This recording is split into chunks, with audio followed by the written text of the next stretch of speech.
গোপালগঞ্জের প্রধান সড়ক থেকে অলিতে গলিতে এখন সাজোয়া যানের টহল। ২২ ঘন্টার কারফিউর চাদরে মোড়া গোপালগঞ্জকে স্বাভাবিক পরিস্থিতিতে ফিরিয়ে আনার তোড়জোড়। বিধ্বস্ত শহরকে গুছিয়ে আনতে চলছে পরিচ্ছন্নতা অভিযানও।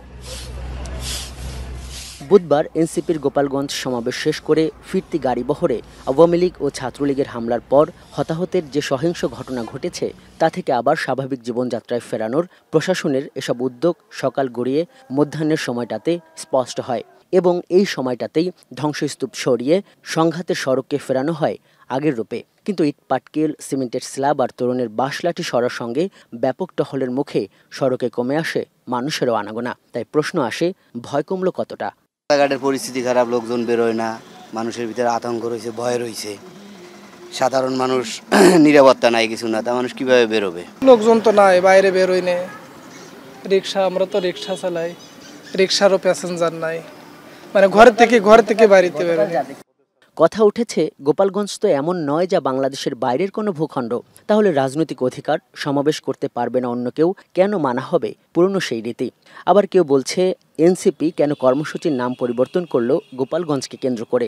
মিশ্র প্রতিক্রিয়ায় ভারাক্রান্ত মানুষেরা কেন প্রাণ ঝরল? কেনই বা সমূলে হত্যার মতো আক্রমণ চালানোর পরিস্থিতি তৈরি করলো গণঅভ্যুত্থানে নেতৃত্ব দেওয়া ছাত্রদের বিরোধীরা?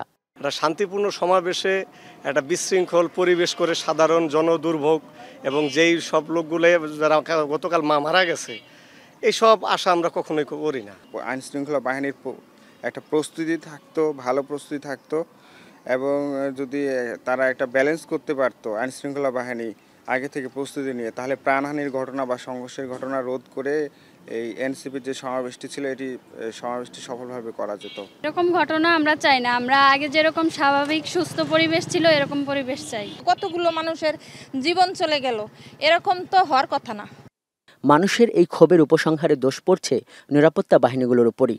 যদিও দফায় দফায় পরিদর্শন শেষে বাহিনী ও কর্তৃপক্ষের কর্তারা বলছেন, এখন আর ভয় নেই, কোনো অপরাধী পালিয়ে বাঁচতে পারবে না। কোনো আতঙ্ক দেখছি না। আমরা তো যথেষ্ট ফোর্স মোতায়েন আছে জনমনে শান্তি আনার জন্য, জনগণের শান্তি শৃঙ্খলা রক্ষার জন্য। আমাদের যা যা করণীয় ইনশাআল্লাহ আমরা তাই করছি।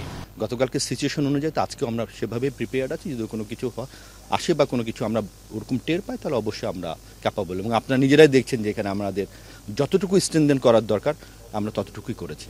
অবশ্য বুধবার রাত ৮টা থেকে শুরু হওয়া এই কারফিউর মধ্যে গোপালগঞ্জ পুলিশ আটক করেছে অন্তত ১৪ জনকে।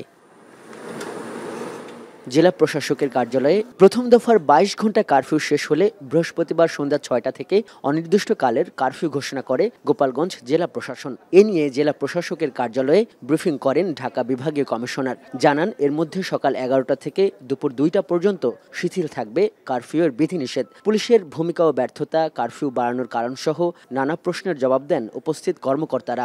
কিছু দুষ্কৃতিকারী আমাদের কাছে ইনফরমেশন এরকম যে বাহির থেকেও এই গোপালগঞ্জে এসেছিলেন। তারা এখনও গোপালগঞ্জের বিভিন্ন এলাকায় অবস্থান করছেন মর্মে আমাদের যে গোয়েন্দা তথ্য সেটি আছে। পরিস্থিতি আমরা ওয়াচ করছি। যতক্ষণ পর্যন্ত আমাদের মনে হবে যেন সাধারণ মানুষের জন্য পরিস্থিতিটা সুখকর, ততক্ষণ পর্যন্ত আমরা এটা অব্যাহত রাখব।